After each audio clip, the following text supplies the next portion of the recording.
Good afternoon. You're looking at a picture of the Artemis II crew. It was taken yesterday at Launch Pad 39B with the SLS rocket and Orion spacecraft. Our first launch attempt for the Artemis II mission is tomorrow, April 1st. The 2-hour launch window opens at 6:24 p.m. Eastern Time.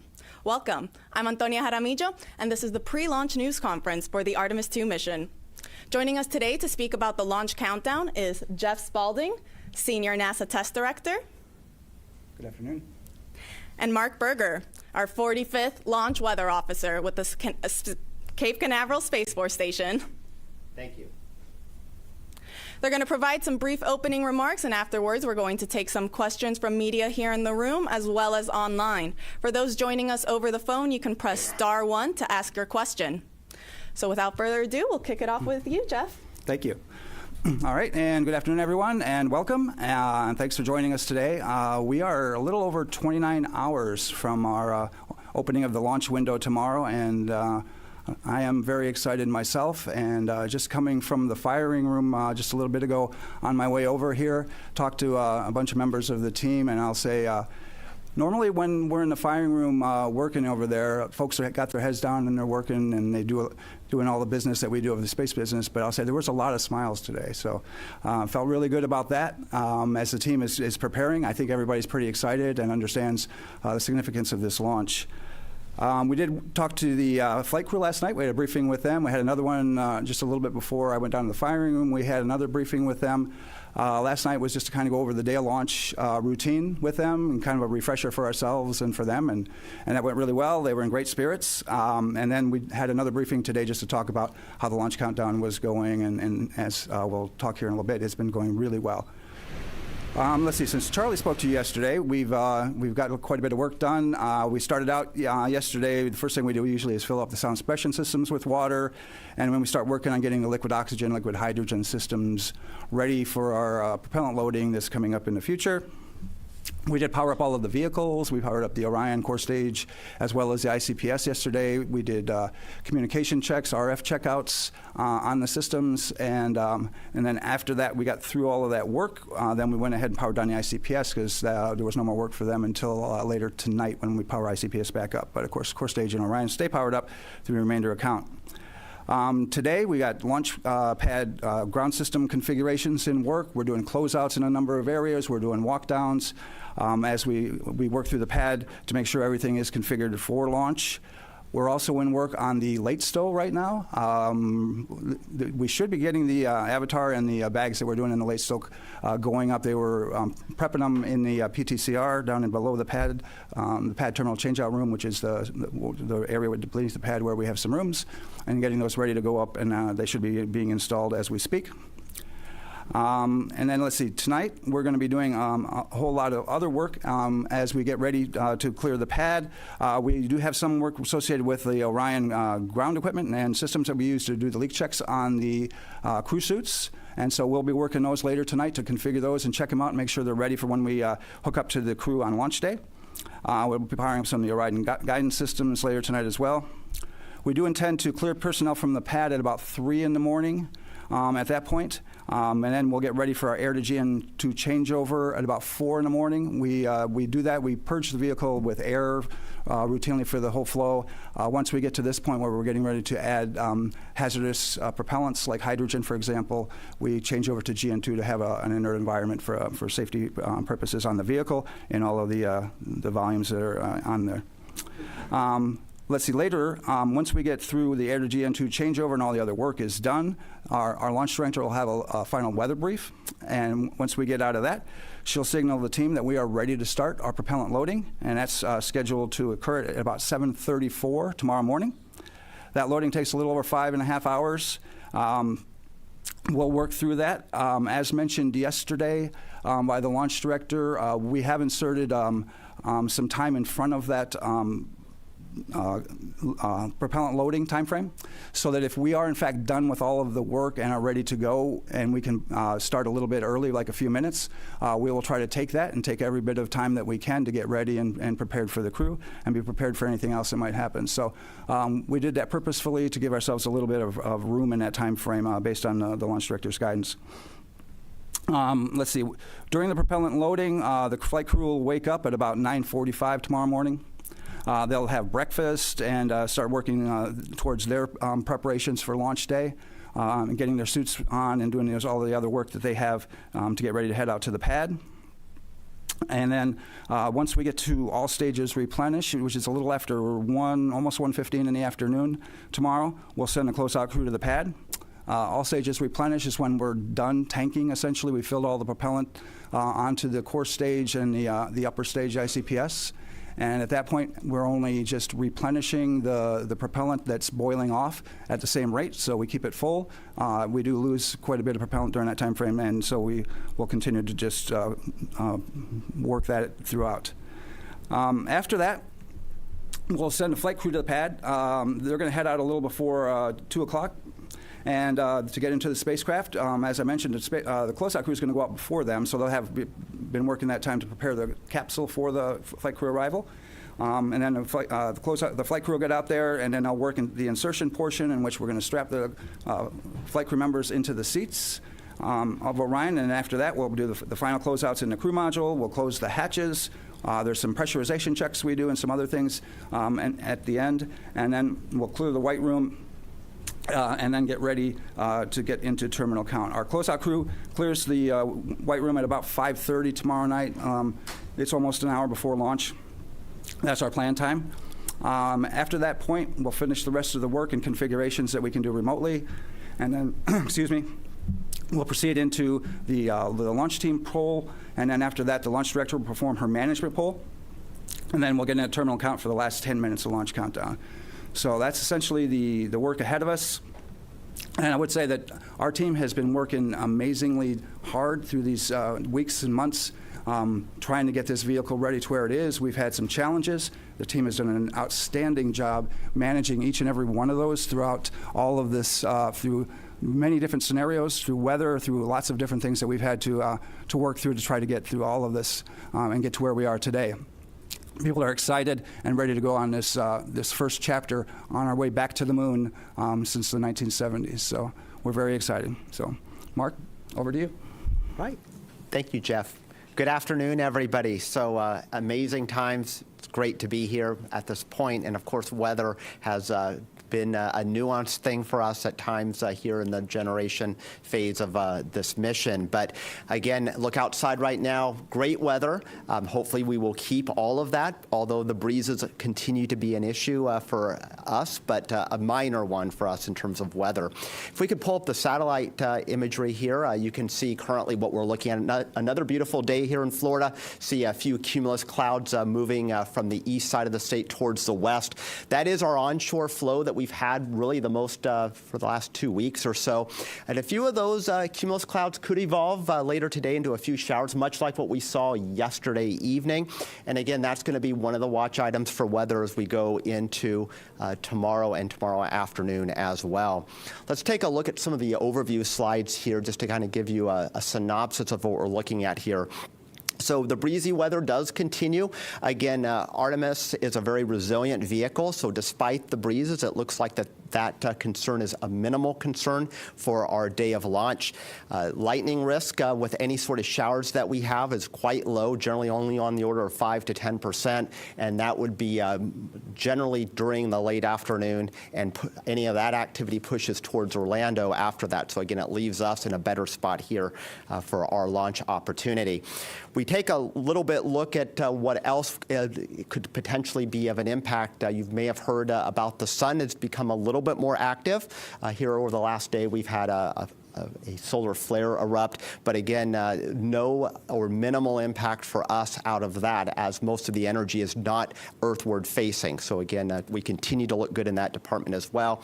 We look towards backup opportunities. So for whatever reason, if we can't utilize tomorrow, the weather, of course, is a changeable entity, and we do have a tendency to move towards somewhat less favorable through the rest of the week. It isn't a huge drop-off, but again, kind of a little bit more of a situation where we'll have to monitor those feisty cumulus clouds and potentially a few showers and breezes as well. So we go to the next slide, please. And again, I just wanted to bring this up real quickly with the sun. So this was an image here from this morning. Again, the area that's circled on the solar disk, that is the area that we were watching that produced a solar flare yesterday. Again, it's directed most of its energy away from the Earth, and in fact, there's been no response in terms of the particular particles that we look at that could influence the launch vehicle. And so by this point, or within the next couple of hours, if we don't get a response at all from our satellite data, then that threat will have waned as well. We'll still have to watch that sunspot group, however, because it is rotating off towards the center of the solar disk. So again, this flare, not a concern, but should there be additional ones, that will be something that we'll have to monitor a bit. But again, at the current time, I see no issues in terms of our launch capability for that. Next slide, please. All right, and taking a look at our cross-section. So we meteorologists like to look at the atmosphere not only on maps, but we also like to look at what's happening through the depth of the atmosphere and with time. So here at Kennedy Space Center on this graph, you can see the metrics there, altitude there, going up into the atmosphere basically to the level of what a jet aircraft would fly. And then in time, we go from left to right from today through the weekend, including our launch opportunities. So the green on this map, which pops out here, is just a moisture profile. It doesn't necessarily mean rain. It just means that there's a little bit more of a predisposition for more clouds and rain. You also see the winds on there. Those are the black lines that are there with the little barbs on the end of them. So that gives us an indication of wind speed. So right now we're out of the east-southeast. We'll generally remain in that direction. We might back a little bit more to easterly winds as we go, but generally speeds in the 15 to 20 knot range, which again does not violate any of our liftoff weather constraints there. You do see superimposed on there the various launch opportunities, including tomorrow as the primary window, and then the next 3 days. So you do see a day-to-day fluctuation with that moisture content. On any given day, we'll likely get a few showers to develop off of that. But again, with the onshore flow, most of those showers with the sea breeze each day, which tend to be the more vigorous showers, will move off towards Orlando. You do see towards the end of this chart, so going into the weekend and beyond, a much more massive amount of moisture, the green there. And did want to point that out because this is just but one model at one time. And there has been a fair amount of inconsistency to how that moisture evolves. There's just pretty strong hints that we will see an increasingly unfavorable environment as we get beyond this weekend and maybe late into the weekend. But again, I wanted to point that out because some of the charts I'm going to show utilizing another model gives you an idea of the battle that us meteorologists follow every day with trying to assess the uncertainty component of the atmosphere. So next slide, please. All right, so this is for tomorrow. Again, the green blotches here would indicate rain. You can see still an onshore flow. You do see a little bit of green to the west of us. Again, that would be sea breeze-driven activity that has moved off towards the west during the late day hours. But still, if you squint hard enough, you can see a few green blotches lurking in the Atlantic waters. Again, much like yesterday evening, if you were out and about, the few showers rolled in. That is certainly a possibility for us, again, for tomorrow evening. Next slide, please. We are now in range, though, of some of our more high-resolution model guidance. So this indicates two different models that we look at here for the opening of our launch window for tomorrow evening. You can see some of them showing a few blotches of showers offshore, particularly the model that's on the left there. The right is mostly clear for us and has more of the showers, again, to the west of us. And again, in this pattern with an onshore flow, any showers that we have will move from east to west there. So again, it looks pretty good. Even if we have showers around, we have a 2-hour launch window, we should be able to shoot the gap between those showers, and none of these look particularly vigorous. Again, as I mentioned, the risk for lightning, which would expand our standoff distances as far as us launching a vehicle, looks pretty minimal for that threat for tomorrow. Next slide, please. So putting the graphics into numbers here, still maintaining a 20% chance of a no-go condition during the launch window. So the optimistic side of me says that means 80% chance of go here. Again, isolated showers wandering around, but again, a lot of real estate between those showers in all likelihood. So again, we should be able to find some clear air to launch Artemis II. Again, there's those winds out of the east-southeast, 15 to 20 knots, mild temperatures there. And again, the order of concerns from the weather standpoint here, cumulus cloud, and then winds would be a secondary threat, and then a much more distant threat would be solar weather. Again, the current flare, not a concern. It would be if there were any additional ones that form on the sun, potentially we would have to watch those. So let's go into the next day for our Thursday. Again, pretty similar pattern, still onshore flow. It does look a little windier, again, so that is an additional concern. And you also see a little bit more green, at least in the area. So again, I do suspect that a Thursday evening attempt would have a little bit more weather to deal with. So a POV of roughly 40% is what I'd be advertising for a Thursday evening launch attempt. Again, very similar concerns with the cumulus clouds and the winds as well. And then the next day, going into our Friday to close out the work week here, again, you see very similar pattern, winds still in that roughly 15 to 20. Again, you see very similar pattern. Again, you see very similar pattern, winds still in that roughly 15 to 20 knot range and easterly or southeasterly, and still some green blotches out over the ocean. So again, that's a hint that there'll still be enough moisture to generate some showers, but there does again look to be more breaks in that weather for Friday. So POV would go back down to 25%. So roughly in the same ballpark as tomorrow for Friday. Tomorrow still looks to be probably the most optimum day of the lot. And then finally, going into the weekend for Saturday, again, this is what I pointed out on that cross section in my earlier slides, is that moisture fetch that was shown later in the weekend on that model, you can see it's a lot closer to home as we go into Saturday. It's actually spilling some of that moisture in towards us. Again, this is probably the most aggressive model at that. So again, just part of that uncertainty component that we deal with when we have limited forward visibility going out a number of days. So all things considered, a Saturday evening launch attempt would definitely have to throttle the POV back up again. So right now about 30% or close to 1 in 3 chance of a weather violation on that date. So tomorrow looks to be the best. Other days hit and miss, but still pretty good. There's nothing here that is screaming a no-go for the entirety of the window for any one of these attempts. Thank you, Mark. We like to hear that. All right, we will now open up the floor to questions here in the room and also online. Just as a reminder to those joining us over the phone, you can press *1 to submit a question. All right, we will start with Bill Harwood. Hey, Bill Harwood, CBS News. Jeff, good to see you back here again from your shuttle days. It's been a while. I think for Artemis 1, there was something like 42, 41 COLAs, collision avoidance cutouts. What's the story for Artemis II? There's a lot more stuff up in low Earth orbit than there used to be. Thanks. Yeah, there's quite a few more that we manage now, and part of that is how we're actually laying out the COLAs. We had combined a number of COLAs during Artemis I where there were small gaps in between them, and now we're showing all of the COLAs to give us more flexibility, if you will. Because when you have, when you combine those, it takes out larger chunks of time when you could have launched in one of those points between there. So if you had, say, 3 COLAs with a small period of time with it, and you combine them all, that takes out a larger chunk than leaving those gaps. And we're pretty good now during our trainings at being able to pick up the clock quickly and on the fly and hit those very narrow gaps that are in between all of these COLAs that we're dealing with now. So I think that it's definitely in our best interest to keep it where it is. Right now, we're at about 156, and they assess that on a daily basis, so it could change it by a couple. All right, we will go to Marcia Dunn.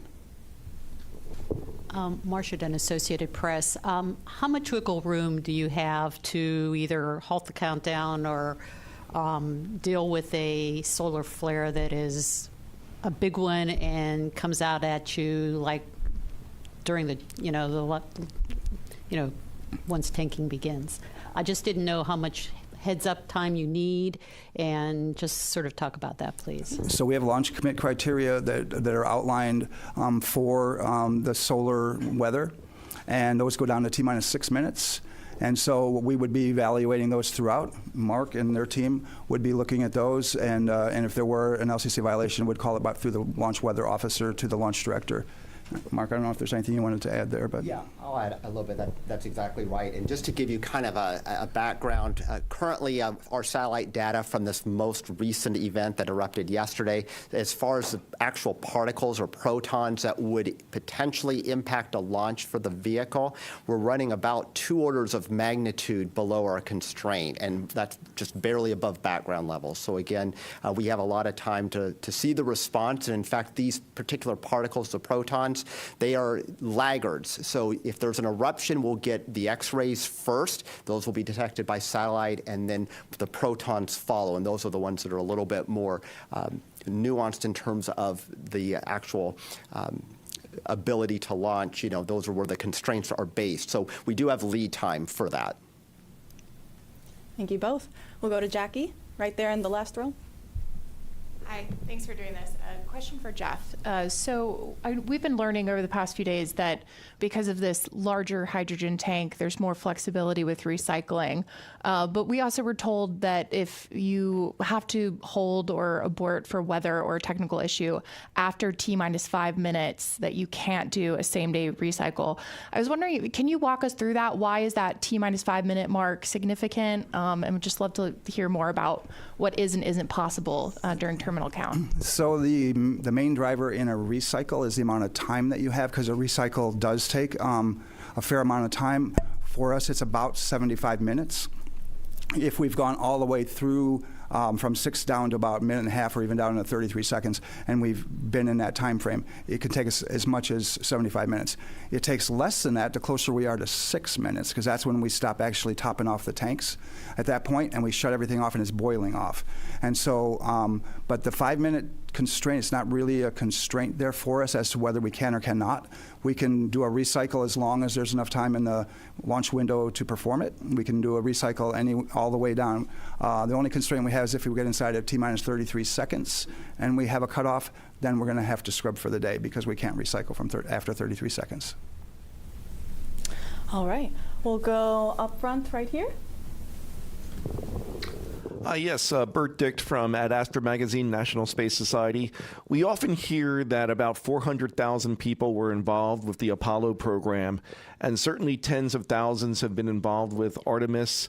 As we get ready to the launch, I just want to recognize the workforce and see what's their mood as I know they're focused in on their jobs, but how are they all feeling? Well, the people that I get the pleasure to work with and talk with are extremely excited. We have a large mix of young and more seasoned people like myself, and as such, everybody understands the significance of this mission, and especially the flight crew. But the team that I get to work with, they come in every day, and people are concerned sometimes that we are working so hard towards these milestones and things, but there really isn't. People love coming to work. They love doing this job, and that's why they're here, and they work through it every single day to get us to this point. I think everybody understands what our mission is, and that's to get back to the moon, and we're going to establish a presence there in the very near future. And the fact that we've changed direction and been able to get some additional launches, that really changed the calculus for a lot of people as to what we were doing and how we were going to get there and the things that we're going to do. So I think there's a lot of excitement and fervor within all of the groups that are out there, but especially here at Kennedy, the folks that I see are very, very excited to get on with this mission and get started with the next one. And we got boosters coming in a month, so we're going to be looking for that. Thanks, Jeff. We are excited. All right, we're going to take some questions over the phone. We have Ken Chang with the New York Times. Thank you. This is from Mark. I was just wondering, when you say there's a 20% probability of violation, is that 20% for the entire 2-hour window, or is it 20% that there will be a red during the window? And if it's the latter, can you say what the chances are that there would be a launch opportunity? Thank you. Yeah, good question. So again, the 20% just refers to the probability of having a violation during the launch window. That violation could last 5 minutes, it could last 30 minutes, it could last an hour. In this particular setup, I would imagine that if we get a violation, generally cumulus cloud would be the most likely candidate, probably in and out inside of about 30 minutes. And then again, as kind of the high resolution models hinted to and what the pattern supports, likely we would have additional opportunities within a 2-hour duration window. Thank you. Next up, we have Christopher Mick with the Hudson Star Observer. Thank you for the information today and for holding this briefing. I just wanted to ask a follow-up kind of on the weather hold question. I know you can't completely control that with where you are in the count, but I think you mentioned, Mark, in the 2-hour window, there's some bands of green that could potentially be coming through. Is an optimal situation? Could you kind of walk us through? Is that like holding at 10 minutes and then you're waiting for that band to move through and proceeding on from the 10-minute mark? Is it at 20 minutes? Is there kind of a, what are the opportunities for kind of being the best to hold at? As far as the holds go, we have very prescribed holds as to where we can hold. Generally, if we have a weather constraint, we're going to hold it T-minus 10 minutes. We won't pick up the clock from there generally if we have a weather constraint. If we are counting within between 10 and 6 minutes, we can hold at 6. We can hold there for quite a while, actually, through the remainder of the launch window if there is a violation that occurs between 10 and 6 of any of our weather LCCs. So we can sit there for a while. If we pick up a weather constraint inside of T-minus 6 and counting, if it's something that's most likely, if we're going to have a constraint, we're probably not going to get it in a very short period of time. So we'll have to do a recycle and then come back and see if the weather's going to be good on the other side of that. But we have very prescribed hold points and where we can, stop and then pick up the clock again as required. Thank you. We'll now take questions back here in the room. We have one here right up front with this gentleman over here.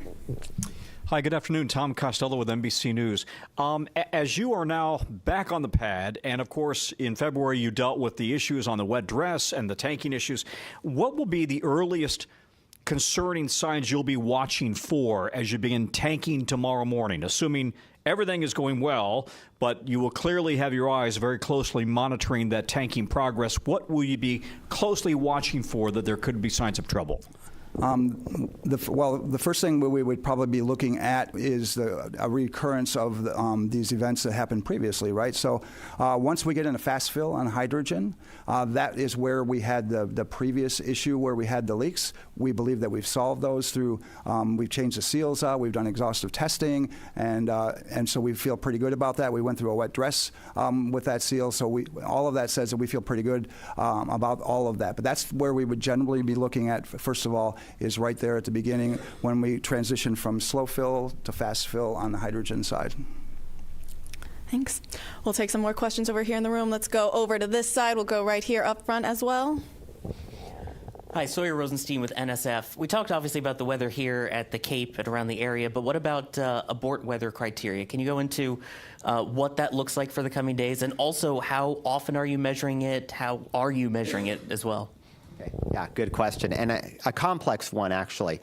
So the winds are obviously coming from onshore, and the whole point of in case of an abort is if we have to utilize that system, we do not want to have the Orion capsule land back on land. So there are particular thresholds, are really the component of the onshore wind that's exactly perpendicular to the coast.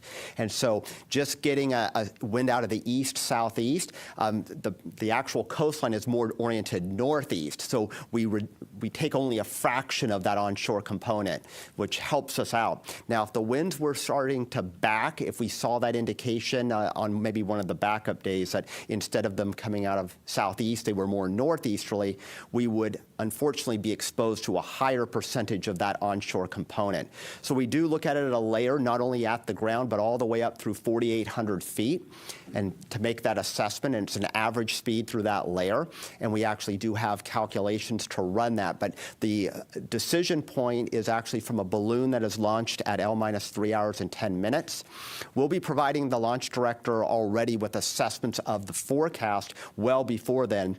But that L-minus 3 hour and 10-minute balloon is really where we'll report the hardline data as to whether or not that component that is onshore northeasterly is actually in violation of the magnitude constraint of that. And then at that point, if that were to be the case, then we'd be continually advising the LD about what our expectations are. Subsequent balloons will be launched and will also give us a read for that. In addition to balloons, we also have the 915 megahertz sounders that we have, which also give us real-time assessments of what the wind direction and magnitude is. So we have a number of ways to address this. So even if we were to proceed deeper into the countdown, weather, of course, changes. And so the forecast component plus the actual hardcore balloon data and the sounding data gives us that ability to make a forecast and provide numbers. So it's possible at one point in the countdown we could be technically unacceptable for that low-level wind abort constraint, but then evolve to be acceptable or vice versa. Thank you, Mark. We'll go ahead and take then the person right behind him. Tim Dodd, Everyday Astronaut.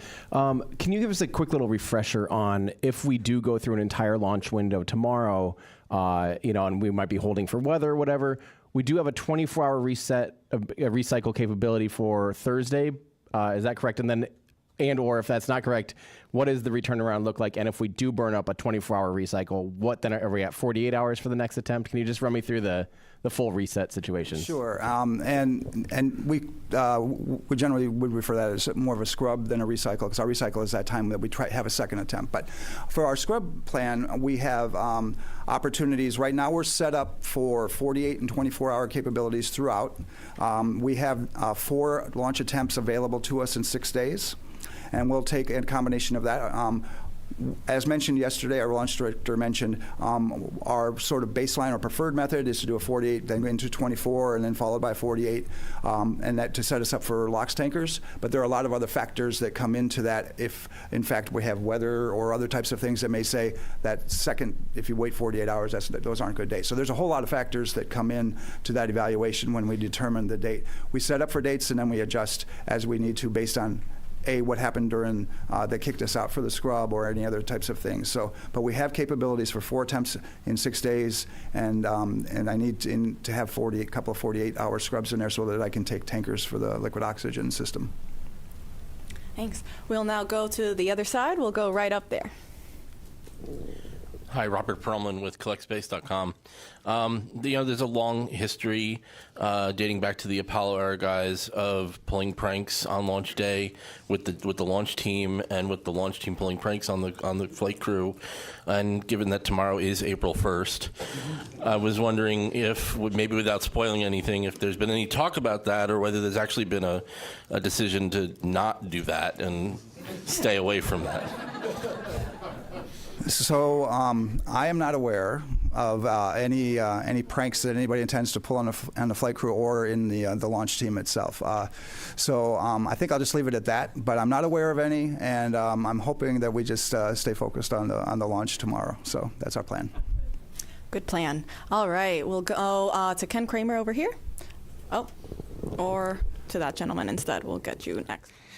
Hi, Jeff Faust of Space News. For Mark, if there is another CME, solar event of some kind, how much time do you need between when it's detected to provide sort of the all clear or say that it is, in fact, in violation of conditions? I'll tell you that it really, solar forecasting makes terrestrial forecasting look easy. So, of course, the sun is, an entity that has almost a mind of its own. But the first initial indication is a surge in X-rays that arrive roughly 8 minutes after the event. But the protons, which are one of the constraints for launch, those lag some time. It could be in the order of a number of minutes to hours, and then potentially any sort of additional flare, of course, we'd be watching real time on satellite data. So sometimes those are pretty quick fuse or quick turnaround events, but oftentimes in this kind of situation, the spike would happen pretty gradually. So you'd see an uptick in those protons, and then eventually that would be a precursor to a more concerning surge. But again, right now we're hovering right around background levels, and it takes actually quite a bit of energy directed towards the Earth for us to even get close to those constraints. And right now where that sunspot group is, it's still kind of out on the limb. Talking to the experts at NOAA's Space Weather Prediction Center this morning, they're the ones who monitor this and forecast this, though they're definitely more in that lane than I am.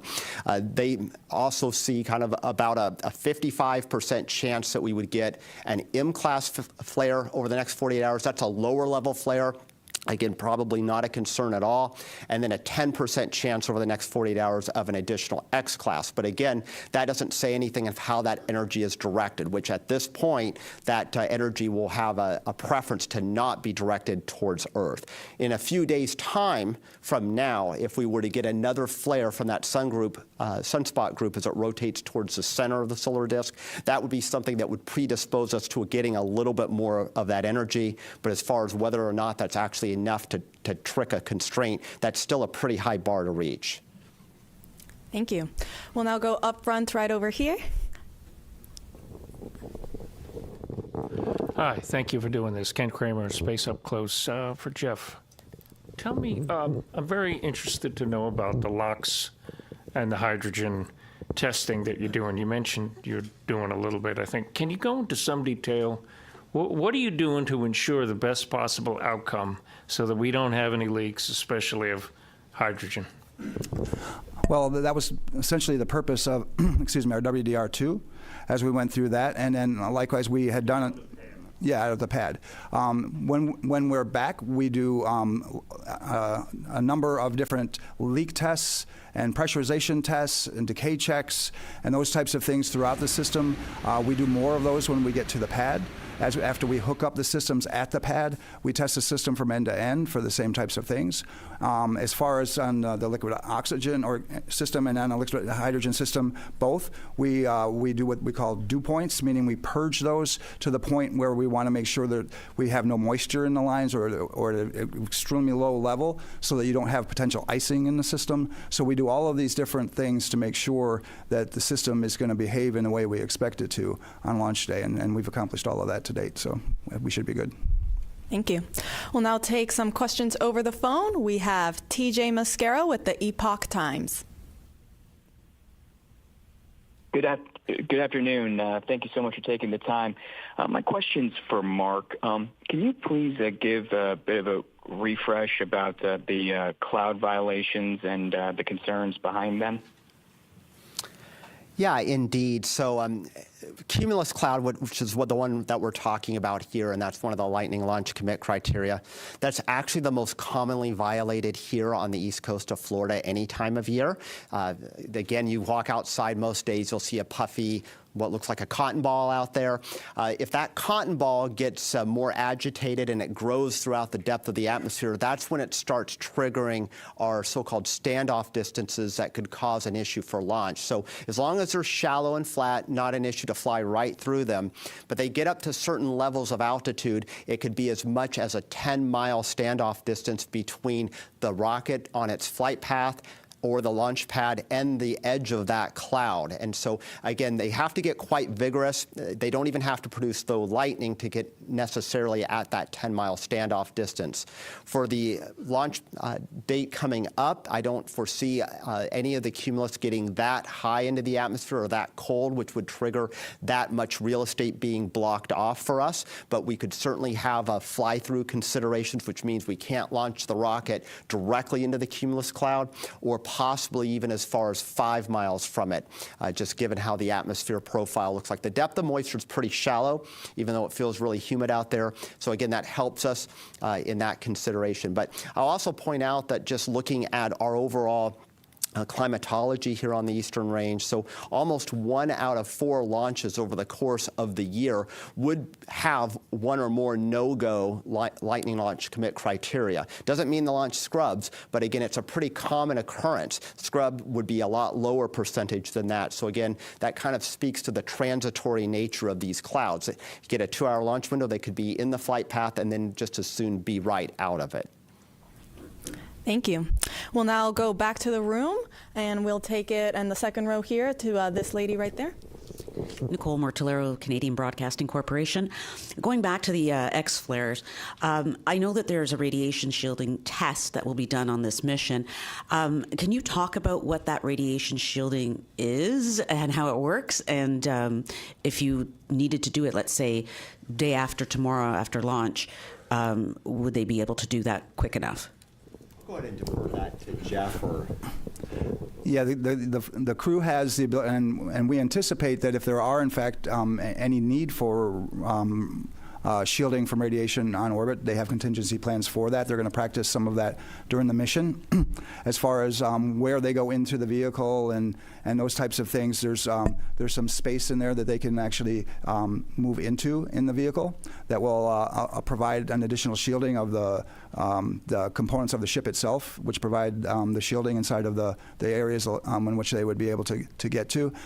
They also would potentially move some of the equipment near to some of the by the windows and some of the other things as they do that. But there's a protocol that they have for that, and I'm not probably the most versed person on it, but that's the part that I can tell you of some of the things that they have that are capability-wise that they can do on orbit when there are any of these types of events. Thanks, Jeff, and we can get you some more info if you have additional follow-ups. We'll go to the gentleman right next to her. Thank you very much. Tarek Malik for Space.com. I think for Jeff, you just mentioned the need for focus and whatnot, of course, because it's April Fool's Day coming up. But by all accounts, it sounds like this has been a very smooth and continual run-up to the launch. And I'm just curious how you are ensuring that the team continues that vigilance in what has been a very staid and quiet countdown. I would say that I wouldn't necessarily characterize that because it's quiet that we're not still doing the same amount of rigor out in the field. We're just finding less things now than we had previously. I think at times you get to a point where you have found and corrected as many things as maybe are available to you, and so the things that we find now are quite small and much less significant than we had in the past. So I hope that's a really good sign, but we still have the same amount of vigilance. We have the same procedures, the same people doing the same type of events throughout 24 hours a day, 7 days a week, and we've been working up to this.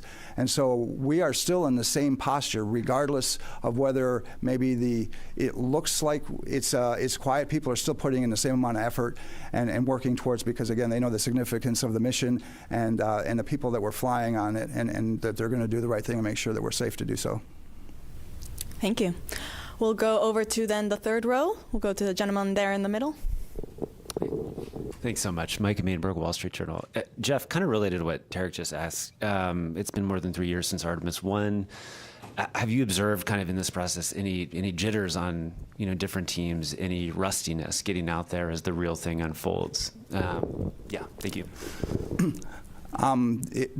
We've been training since Artemis I for this time, right? But we've also had to modify a lot of our procedures, hardware, equipment, training, and other things to get to where we are. As we've worked through that, it has been a building process for sure. We've seen that just in working through the WDRs, and the number of items that we've picked up each time has continuously gone down when we got through the countdown demonstration test and the WDR2.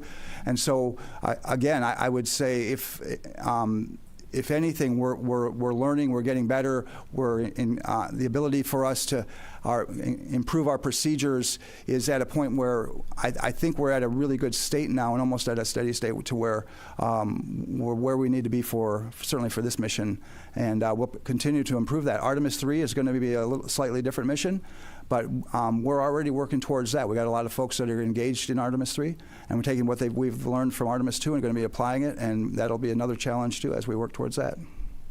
Thank you. We'll go then to the gentleman in that same row at the far end. Charles Fulco, Westchester County News and Solar System Ambassador. I remember the Apollo 12 launch very well and what happened.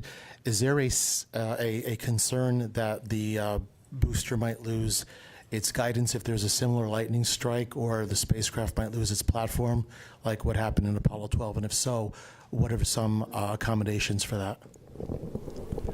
So I would say for what we try to do, before we would launch, because again, we create a lot of launch commit criteria to avoid that very circumstance, right? A lot of things came out of that event which have led us to where we are today for all of these requirements that we have, both on the range and for vehicle requirements and those other types of things that Mark can speak to, I'm sure, very, very eloquently. But our systems and our vehicles are very robust. We have redundancy and capability throughout. If there were any type of event that we needed to work through, it's really hard to gauge exactly what that would mean. But all of our systems are hardened against various events. They have to fly in space, many of these, right, where we have to worry about solar events and other types of high energy events. So the vehicle is as robust, I think, as it needs to be, and we have the number of systems and robustness in it by having redundancy to allow us to weather many types of different things. And I don't know if you want to talk about the criteria and what's changed or not, but nothing to add, really. Really? You said it well. Okay. Thank you both. All right, we'll take then the one question there all the way in the back. Hey, Nell Greenfield Boyce with NPR. This is for Jeff. So you've been involved in a lot of shuttle launches, but this one could go to the moon. And I'm just wondering, like, does it feel different for you? I mean, you look like you were probably a kid during the days of Apollo. Like, would, 10-year-old you have thought that you'd be involved in a moon launch like this? Do you think about that at all? Or how does it actually feel? I mean, there's all the things you got to check off and do, but are you guys thinking about the moon? Have you been looking at the moon at night and thinking about that at all? I'll just say from my personal experience, I have, right? I try to walk every day in the morning, and I look up at the moon quite regularly, thinking about this mission and the upcoming missions that are going to be coming right downstream. So I'm really excited about this. I'm excited going to the moon. I'm excited about establishing a presence there. It's something that I have had a desire for a great many years, and then to get humans back out to Mars as well. That's another thing that I had. Fortunately, I had the ability to work on some of the studies that we did in the 90s on the Mars missions and things. And so I have been looking for human exploration of the solar system for a very long time. And it's part of the reason that I'm actually still here is to continue to put humans into space and to get us back into this launch mode that we are, so that we can continue to explore and establish a moon base and then continue to work towards getting to Mars. Thank you. We'll go to the other side. We'll go right here in the second row to the lady right there. Hi, Brandy Campbell with Fox Weather. I have a question about weather, of course, from Mark. Just with your past experience with issuing these forecasts, when you have a similar forecast to what we are dealing with, that 20% chance of a weather violation, do y'all normally get through that 2-hour window or just the window and have a successful launch? What have you experienced in the past? Well, of course, the forecast is perfect, so it's a 1 in 5 chance of us getting a weather violation. If we look at all the data over time, it comes out to being pretty close. But again, each countdown is different, so sometimes there's 20% that end up being no-go the entirety of the launch window. There's others, and most of them don't have a violation. So pretty close to that 4 in 5 times. And again, in a pattern like this where we have a moist onshore flow, I would be definitely thinking that we'll probably have showers around. Whether or not they get into the flight through path of the rocket, that's a whole other story. We're good because this time of year and this pattern doesn't lead to a lot of robust thunderstorms, so that does help us. It also eliminates a lot of lightning launch commit criteria, so that works in our favor as well. Thank you. We'll go over there to the gentleman in the blue shirt, the blue collar shirt. Hi, Pedro Palota from Space Orbit Brazil. You talk a lot about the weather for launch, but I would like to know about the weather for splashdown, and if is there a chance to move the launch day due to a better weather for the splashdown. I know we are a lot of days for the splashdown, but the weather can improve or get worse. So I want to understand what is the backup scenario for that. you want to talk the weather first? Okay, yeah, I can speak a little bit to the weather. So we're not, at the 45th Weather Squadron, we're not specifically issuing a forecast for the ascent corridor or the Pacific here. We do have a team of forecasters that will be deployed out to the Pacific for the recovery. So they'll be watching that as well and assisting in all of that. But really for us here on day of launch, the only thing downrange that we're really looking at other than thunderstorms and the associated clouds and the lightning launch commit criteria would be what those low-level Orion abort winds would be on that corridor. We have colleagues out in Houston, Spaceflight Meteorology Group, that are assessing risk profiles going out across the Atlantic on ascent far beyond the Cape. Jeff, I'll let you speak to the rest of it. Yeah, and the flight team is part of that assessment that would be done on day of launch about the capabilities that we would have both for any kind of contingency landing on abort once around or any type of other event, and that folds into the launch day decision process as to whether we're going to make an attempt or not. We do have quite a bit of flexibility based on weather in the Pacific for those various scenarios. But that is essentially a launch day decision and would be part of the overall decision on whether we tank or whether we launch based on that weather criteria that's coming out of the flight control team. Thank you. We'll go to the gentleman there in the back, to Stephen Clark. The Stephen Clark, yeah. So I am Stephen Clark with Ars Technica. Following up on that last question, have you heard anything from SMG about how the ascent corridor is looking? I know that's not within your responsibility, but what are you hearing about the downrange weather in the Atlantic? And also for Jeff, just want to make sure, I know the trajectory and the azimuth changes day to day. Does it actually change like minute to minute within the launch window, and how do you manage that, if so, with different conditions and different azimuths? Thanks. Yeah. So yeah, the azimuth does change, minute by minute. Luckily, it's a fairly small slice, so that was something we dealt with Artemis I as well. That impacts us because, of course, from a radar and launch lightning commit criteria, that sort of thing, we have to use those trajectories to decide whether or not a cloud would actually pose a threat wherever it is during the actual countdown. What was the first part of your question, please, again? Sure. Just what are you hearing from SMG about the ascent corridor? Oh, yeah, sorry. Right now, weather appears to be very much go. The threat that I saw on the last was under 9% total along the total ascent corridor. So that's really good. And in fact, the other aspects show decent weather continuing through a lot of the launch period. So having high pressure set up across the North Atlantic this time of year works in our favor. Thank you. We'll go over to Ada right there. Hi.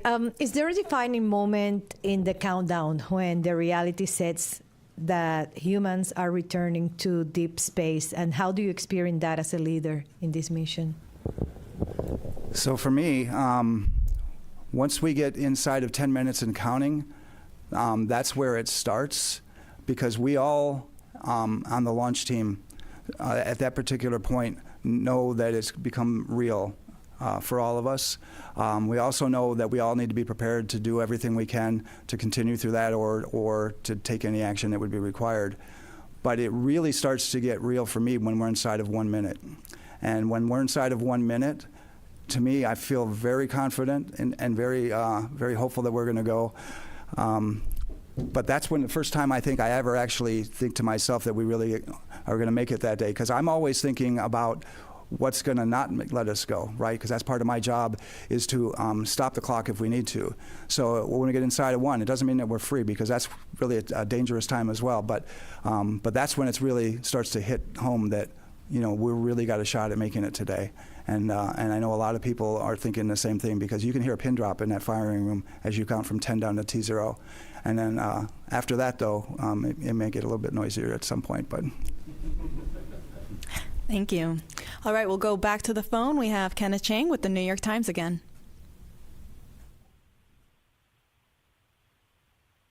And Ken had hung up at this time. All right. We will then take one more question here in the room. I don't believe we've taken your question yet, sir. Hi there.